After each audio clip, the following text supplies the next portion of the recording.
Hey, Day, welcome to my vlog. Hey, this is just an update on the storage lifts.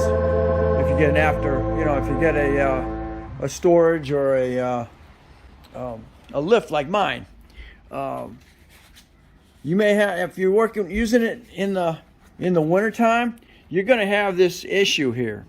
What happens is you go and lift it up, and then you go to bring it down, and your hydraulic fluid's going to frickin' foam. And I have this I wouldn't say occasionally, all the time during the winter now. So you're going to have this foaming when it comes down. I'll bring it down, watch. You get this foaming and it's just going to run right out. So if you got this in your house or in a real nice floor, you may have already had this problem already. But and she'll quit when you lift it up because it's the, you use that amount of fluid. But just keep that in mind. It catches me off guard once in a while. So and depending on where that spout is, where it's going to spray out of there in a hurry.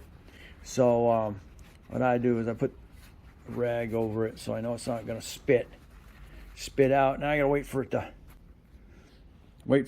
to settle down inside. I'm 6 inches off the floor. I was a little higher than that because that's where that came from. I was dry a while ago because I cleaned out my container and I had to add some more fluid to it. So unfortunately, if I'm going to bring it down, I'm going to lose all that. You really don't want to reuse that if you don't have to. You're just going to be wasting it until this freaking foaming settles down. And it appears to be only during the winter time. Alright, thanks for watching. Don't forget to comment, subscribe, definitely share. Catch me on the next day in Crosby's Garage.